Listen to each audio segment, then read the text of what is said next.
Me and my dad, we're going to cook it up. We love chicken Kiev. When I was about 5 or 6, I remember you making hundreds of these a week in the pub. You used to help me. Customers went crazy for it. We're bringing it back, we're giving it love, but also we're putting a few little twists on it as well.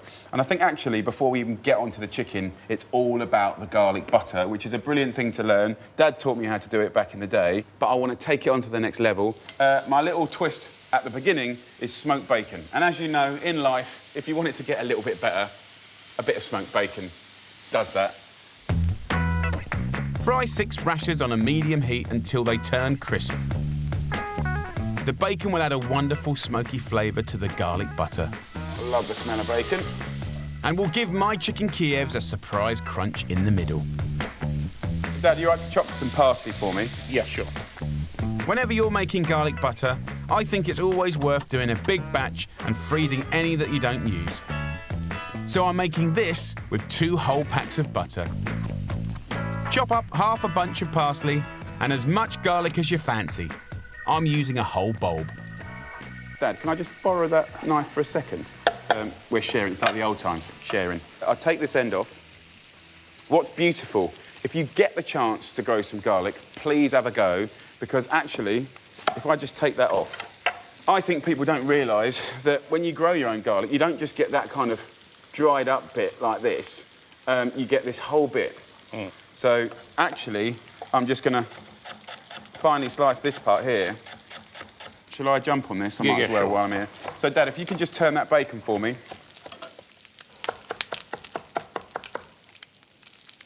One of the things I'm going to do just to lighten it is a lovely unwaxed lemon. Just a little rub of zest makes a phenomenal difference. And lemon always lifts chicken anyway, doesn't it? It really does.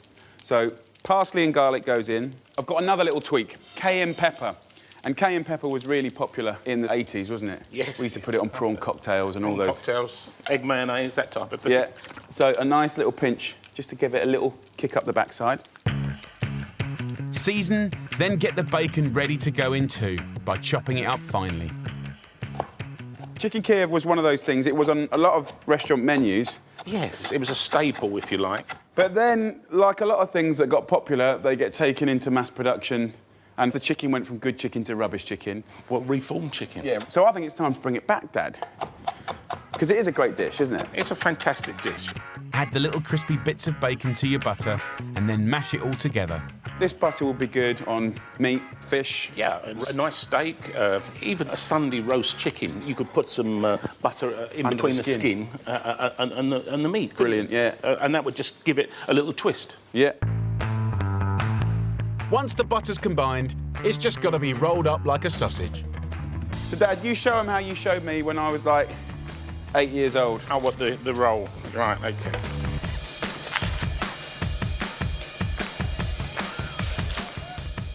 I used to like it because it reminded me of a Christmas cracker. Yeah. And then you get your old man to get one end, And then you and I get the other end. And then you just sort of just shape it. Pop that in the fridge for an hour, just to firm up. So look, I actually did one before Dad got here, and you can see, after all these years, pretty much the same. You taught me well, Dad. This garlic butter's been chilling for a while, so it's ready for slicing. Look into the heart of that butter. You can see all the herbs and the lovely bacon. It's a really nice flavoured butter. You want 2 thin pieces for each Kiev. Now I can roll this up, put it in the freezer for a year, 6 months, happy days. Next, the chicken breasts. The thing I'm pleased about is that you've left that little piece of bone on, because you finish your chicken and that's always lovely to nibble on at the end. Yeah, the nice meat is around the bone. And often if you buy the chicken breast from the butchers, they'll leave the bone on, and it's called a supreme. In the supermarket, they normally lob it off. It doesn't matter if you do one or the other, but like Dad said, it looks a bit more premium and you've got a bit more nibblage. So, guys, let me show you how to do this chicken. Here we've got a breast. That is the kind of skin side facing up. So nice and shiny. What I want you to do is turn it on its back, like that. And when you do turn it on its back, you'll notice there's a little fillet here. So we're going to get that fillet, it's still attached, and we're just going to pull that back like that, okay? And then what we want to do is a little process to create a pocket. You'd get the tip of your knife, and you put it into the thick part of the breast, and you just run your knife down, and that is basically it. You can see I've just got the flavoured butter in my hand, and that pocket that I've made, I'm now going to jab that butter in. So can you see what I've done there? I've covered it up, and then we go back over with the chicken and back over with the fillet, and then we can turn it over, and we've got plump, stuffed, gorgeous chicken breasts. 2 lovely breasts by 2 lovely boys. So look, the next stage, I'm not even going to tell Dad what to do. He knows what to do. And this is a preparation that we would have learnt at college called pané, which is a French preparation for breadcrumbing. So flour kind of will stick to the outside of any meat or fish. And then the second stage is the egg. A little bit of salt and pepper. Breadcrumbs as well. I wouldn't buy breadcrumbs, just use your old stale bread. Yeah. We're going to go in with the chicken breast and the flour. Then I will pass it to Dad, and he will do the egg. And often in kitchens, you'd have a line of chefs doing one part of it. You generally wouldn't do it all yourself, because if I go from flour to eggs to breadcrumbs, then you end up with panéed fingers. So then Dad will put it into that plate, but by the time he's done that, I've come around here, and I do this. Just have a look at it, make sure there's no areas that haven't had their breadcrumbs stick to them, and then we're good to go. Thank you, Daddy. Okay, so cooking the chicken Kiev, you know, you can do it all in the oven. You can do it all in the deep fat fryer. Some people start them in a pan, like I'm going to, and then finish it in the oven. That way you get a really nice crumb and also a nice bake as well, which is good. So I'm going to just grab a little sunflower oil. I'm going to put it in my baking pan. So we're shallow frying, basically. What I do, just to get a gauge on how hot it is, just take a piece of rosemary. When that starts to fry, you get a nice knowledge that it's kind of that frying temperature. So we'll just keep our ears open for that, and it will flavour the oil as well. To go with my Kievs, there's nothing I like more than a bit of mash, made with Maris Piper potatoes. But this time I'm adding an extra ingredient to make it even more tasty than usual. Broccoli.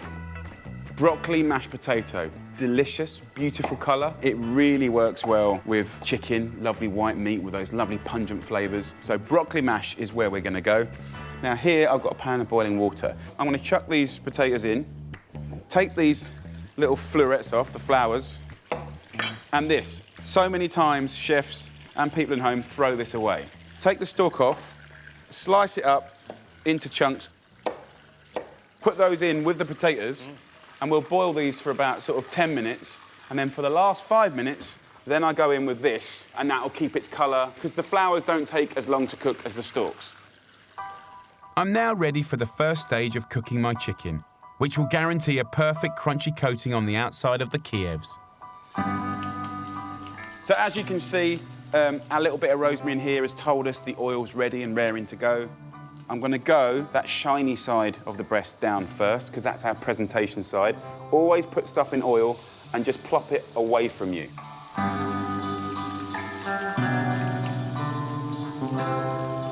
So I'm just going to fry that for literally 2 minutes on each side. Let's have a look at this chicken. I've got a good vibe about this. Oh. So look, we've got some nice colour on this chicken. The chicken's about half cooked.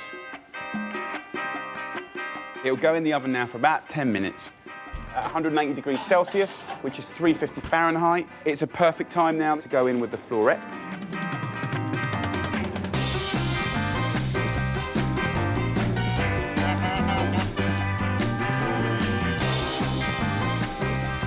When the potatoes and broccoli are cooked, drain and leave them to steam dry. Then add a knob of butter and get mash in. You get a wonderful colour out of the broccoli. I'll have a little taste.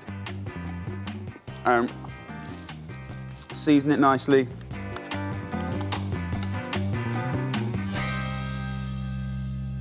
So, Dad, if you may, grab that tea towel and bring out the Kiev. Here we go. Let's have a little look. This one's exploded, this one hasn't.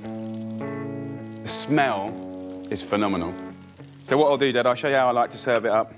A nice big pile of this gorgeous broccoli and potato mash. And I'm just gonna make a rough old pile of that.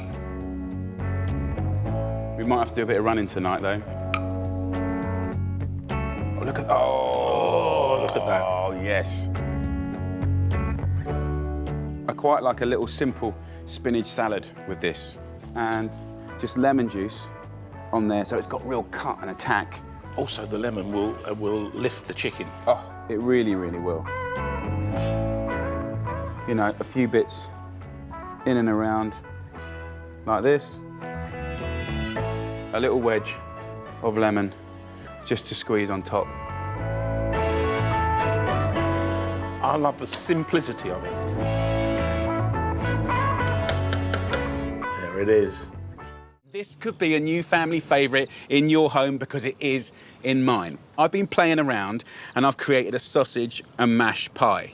Yes, a pie. So that's basically potato around the edges and the side. Then this creamy, gorgeous, sausagey stew, potato on top, stabbed bits of sausage on the top of that, in the oven, golden and crisp. And of course, the point of making a pie, encasing something, is that whatever you trap is going to kind of help all those flavours bounce around and make it even more tasty. So first job, in a pan, a little bit of olive oil, and on a kind of medium heat, get those lovely sausages in there. A nice, good quality sausage. I've also tested this with veggie sausages as well, so happy days. Just give them a little love, and I want these to be golden all the way around. As that's happening, I want to really amp up the beautiful flavour of those sausages, but also stretch a little bit a long way. So we're going to make the most delicious casserole to put inside this pie. We're going to use leeks, and they're going to go creamy and buttery and delicious, but also curveball apple. I've got a red apple and a green apple. It's quite nice, actually, to mix the apples because they do taste very different when you cook them. Peel these, and the thinking that I had was pork and apples, best friends. In the last few months, I have been just mucking around with basic ingredients, sausage, apples, potatoes. How can we kind of reinvent it and just make it a different experience? Just having fun with food, that's what it's all about, right? So, chunk these up into sort of roughly centimetre chunks. Get rid of the core. And then, as these sausages are getting nice and brown, see all that lovely fat? We're going to get our apple straight into that, and we want a little bit of colour on those apples. Imagine that. Yes. Now, my missus doesn't like onions, so I use leeks a lot. And when you cook them in the way I'm going to do it, you get the most incredible, buttery, creamy sauce. So, put the tip of your knife in and go all the way down the length of the leek. And as it grows, sometimes there's a little bit of mud in here. It's pretty common. Look, you can see it there, look, see? Right, so we'll just go and wash that out. Now, when you wash it out, don't wash it towards the stalk because you're just pushing the dirt into it deeper, right? Always wash it out.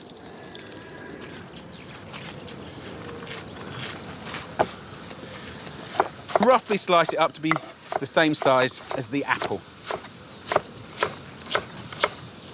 I'm looking at that sausage now. It's got a nice colour. So just take the sausage out now. And the leeks all go in. Just give it a little swig of water. Just to stop that frying process.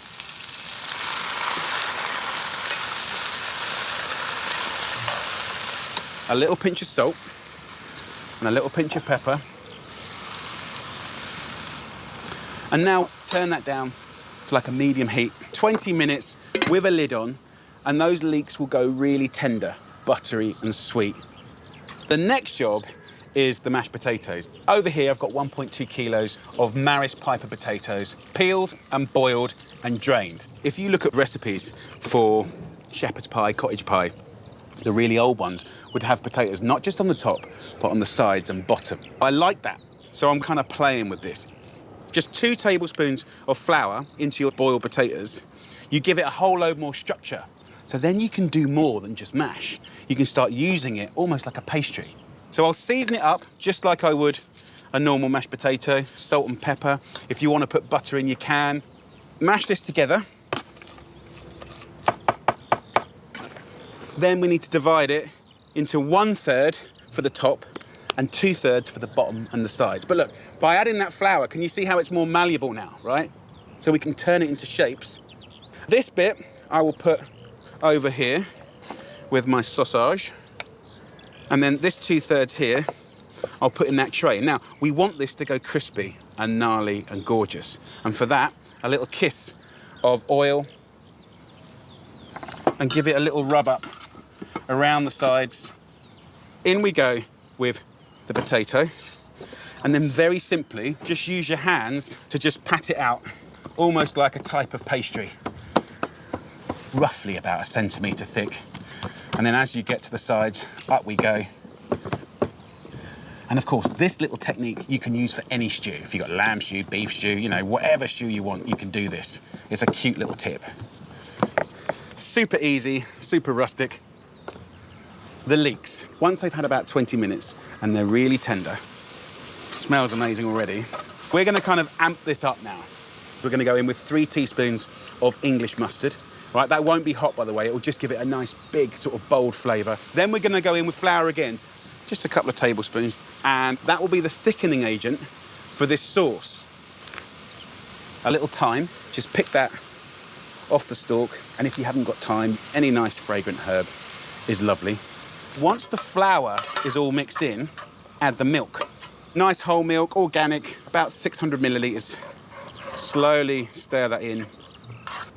And now go in with the sausages, but not all the sausage. Let's save one of those back. Slice these into 1 centimetre slices. And what's great about this recipe is you're taking a few sausages a long way. So this will feed 4 people very generously. Really, really nice. Look how lovely and creamy that is. The lovely caramelised apples in there, the mustard, just all swapping flavours. So let that simmer for 5 minutes. And let's think about the topping. Get a little bit of greaseproof paper, put a bit of oil on here, rub it, and then I'll take this potato and press it down again and again and again. It's the easiest thing in the world to do. Just push it out like that. It's about 1 centimetre thick. You want it to be slightly bigger than this tray. Go in with that amazing sweet leek, caramelised apple, and sausage casserole. Look at that, come on. Then simply pick up your greaseproof paper, flap it over the top like that, and then unpeel it.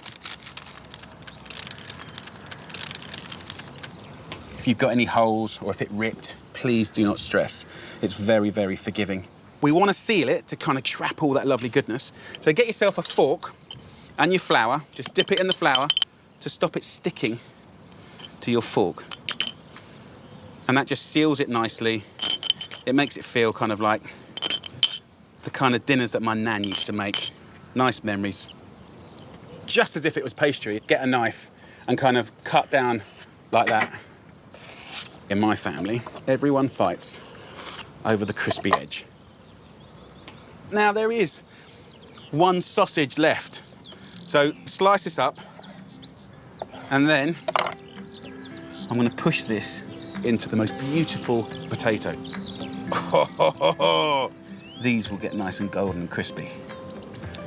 Last but not least, I want to take some time, put a little oil on a board, and I'll just dab it in and around like that.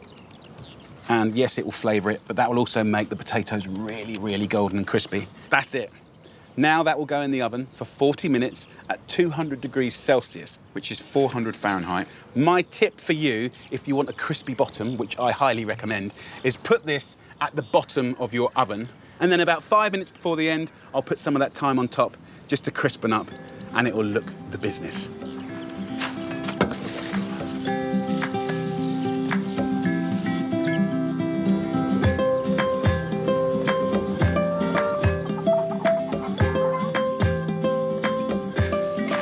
Oh, look at that.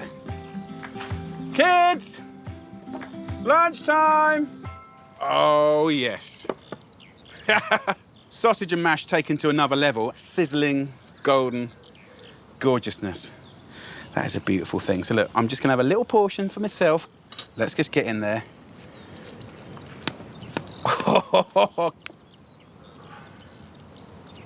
Come on.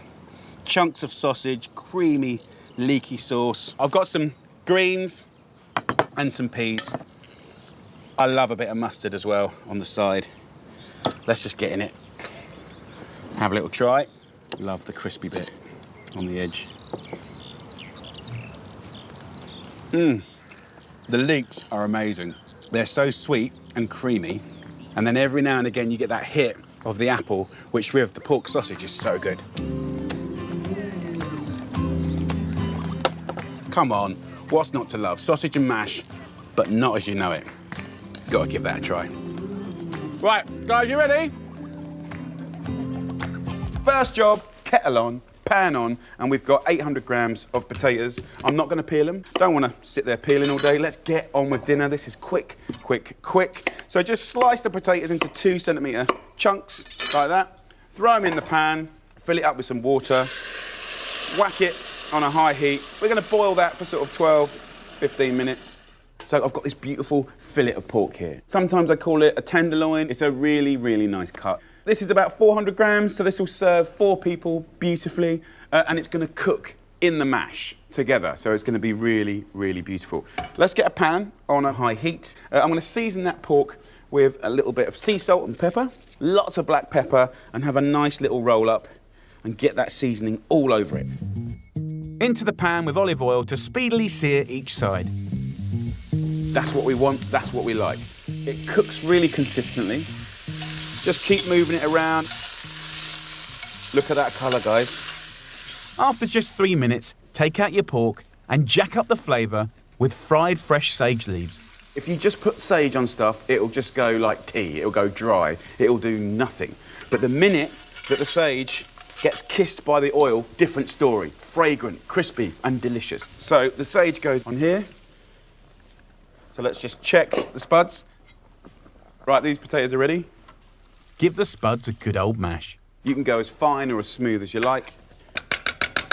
Season, add a glug of olive oil, and grate up 20 grams of cheddar cheese.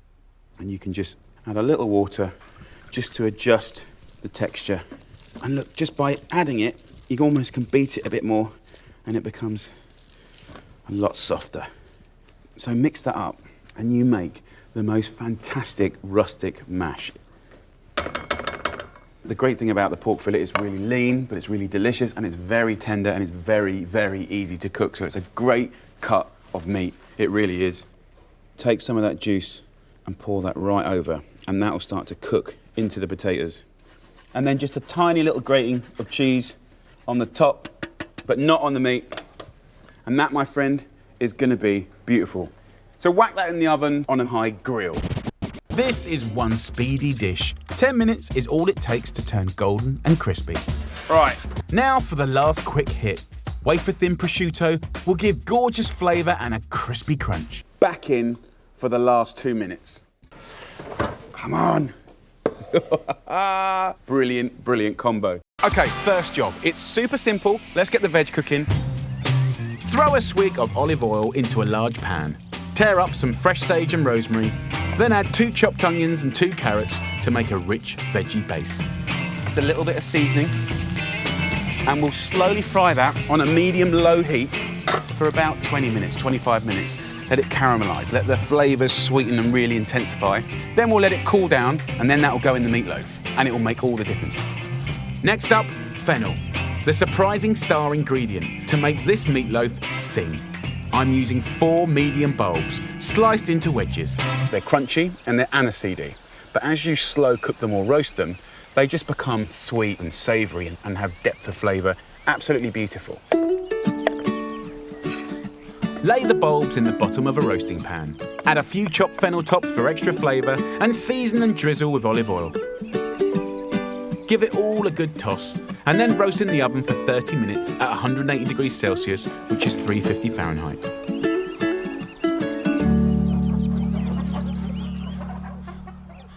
Okay, so the fennel has been roasting and look, it's half cooked. That's looking very nice. This has cooled down, right? And it's lovely and sweet and gorgeous. So let's make the meatloaf, okay? And meatloaf can be made out of any blend of mincemeat, but let's get really into it. This is what makes it good or great to incredible. For the best flavour, I'm using a kilo of pork shoulder and 1 kilo of beef brisket, but you can go for any good quality mince you like. Add your cooled down veg and 200 grams of breadcrumbs to absorb the juices and give the meatloaf lightness. And then we're going to go in with 2. Aye. You all right? Yeah. Do you want to do some cooking? Yeah. Next, my 2 little helpers will crack in 2 eggs. Eggs go in the middle. Add a generous sprinkling of salt and pepper, 2 teaspoons of whole grain mustard, and then, to take this meatloaf to the next level, tear in a ball of creamy mozzarella. We've got the seasoning and the veg, and the breadcrumbs soak up all the fat, and it's juicy and delicious. But then you get these little bombs of mozzarella that are gooey and sort of just gorgeous. With all the elements added, it's all hands on deck for the mixing. So try and keep it in the bowl. The points for keeping it in the bowl. I know this is a problem for you. Keep it in the bowl. Make sure that all the ingredients are evenly distributed so that every bite will be layered with flavour. Once mixed, form it into a loaf shape and lay it in your dish of half-roasted fennel. Now, we're going to roast it, but we want to do more. We want to add more flavour. So grab the bacon, please, buddy. Crisscross the rashers of smoked bacon, leaving gaps so the rich fat can kiss the meat and the top can go crispy and golden. Then, to keep it nice and juicy, wet some greaseproof paper, cover and tuck it into bed. Pop the meatloaf into the oven at 180 degrees Celsius or 350 Fahrenheit and roast it initially for 30 minutes. OK, so it's had half an hour and it's basically cooked now, but without character. I want to create an incredible sauce, and there's a really simple way to do that. Take 500 ml of beef, chicken or veg stock, add a tablespoon of sun-dried tomato paste, then 2 tablespoons of blackcurrant jam, and give it a good stir. So all we do now is pour that over, and like any gravy, all the sticky bits off the bottom of the tray will start to blend. Really nice, look at that. Finish by scattering some sage and rosemary rubbed in a little olive oil over the meatloaf. Then pop it back into the oven for another 45 minutes to let all those gorgeous flavours come together.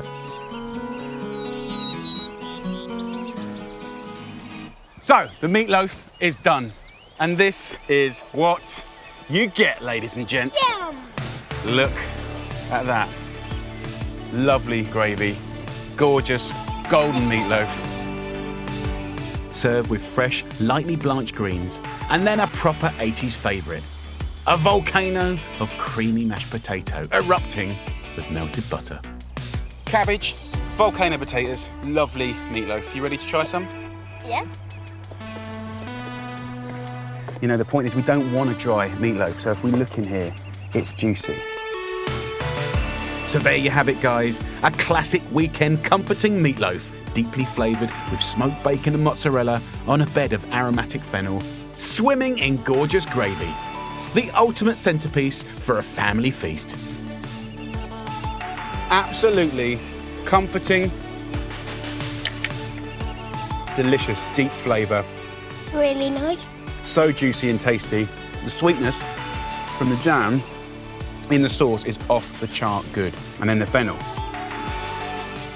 First up, I've got some lovely minced, high quality lamb. This is lean lamb, okay, so it's not super fatty, and we're gonna go dry in the pan. Now, what we're gonna start doing is breaking that up, rendering the fat out, and we want caramelization. We wanna brown that meat off. That's where you're gonna get extra flavour. Season your lamb with 2 generous pinches of black pepper and a little salt.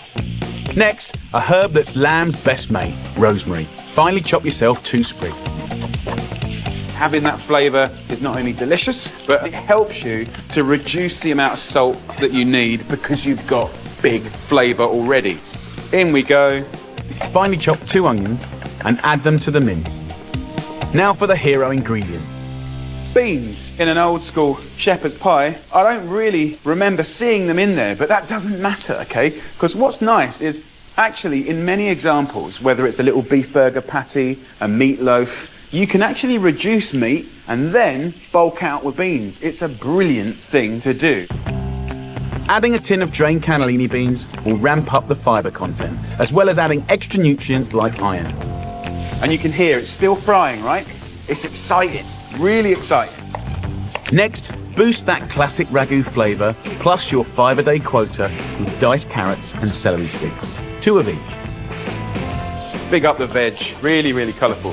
I've got 250 grams of mushrooms here.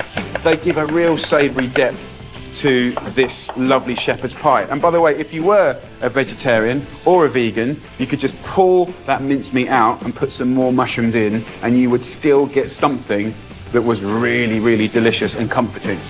So, mushrooms in. So look, we've had 10 minutes of high heat, stirring, adding the veggies. You can see it's kind of sunk down. Absolutely gorgeous.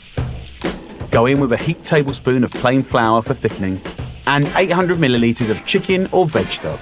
Once it comes to the boil, whack a lid on and leave it to simmer for half an hour, leaving you free to crack on with the mashed topping. So, love potatoes. They're really, really great. They're a starchy carb, so they don't count as one of your veg, but they are delicious and they give you texture. Quarter 800 grams of potatoes, and I've got a nice tip to show you how to get even more veggies into this dish. I've got a nice Swede here. I love cutting mashed potatoes by 50-50 veg.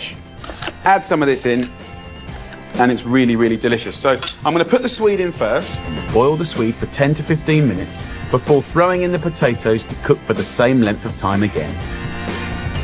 Look at this ragu. I'm going to turn it off now, and I have a little trick of how to get it even better. It involves mint sauce. My wife loves a bit of mint sauce. A couple of little teaspoons, maybe 2 or 3. Lamb, mint, lovely, but also there's vinegar in there, so that little bit of a twang. Then a tablespoon of Worcestershire sauce. Notice it goes in at the end, so it doesn't get cooked away. So this now is next level, I promise you. Oh, ready and raring to go. Pour your ragu into a serving dish and then mash up those gorgeous drained Swede and potatoes.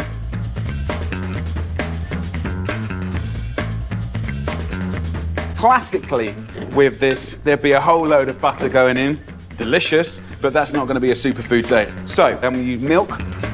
Just 2 tablespoons of semi-skinned will do the trick. Then grate in 15 grams of good quality cheddar.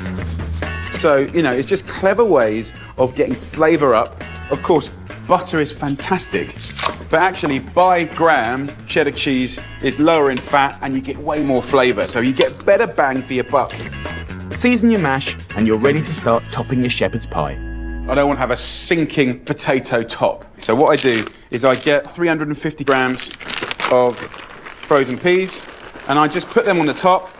They're going to be like a little layer that keeps your potatoey topping on top. Frozen peas are brilliant. They're already part cooked and then snap frozen, and a lot of that nutrition is kept in there. So really, really cool. And my family absolutely love them. Pop your delicious mashed potato and Swede onto that layer of peas and using a fork, score the top so it will catch and go super crispy. Bake your pie at 180 degrees Celsius or 350 degrees Fahrenheit for 50 minutes until golden and bubbling. About 5 minutes before the end, I just put a few bits of rosemary in a little olive oil on top because it smells and looks delicious, and that's it. That is going to be the most fantastic shepherd's pie. You're going to love it.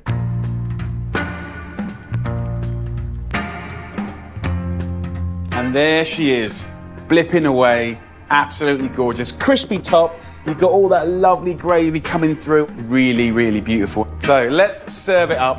My superfood shepherd's pie, boosted with beans, will serve 6 hungry people happily, because as you can see, these portions are generous. Let's have a little go. So good. The flavours are deep. The gravy is indulgent. The potato and sweet topping is crispy and delicious. That, my friends, is clever cooking and food that is really good for your body. Happy days.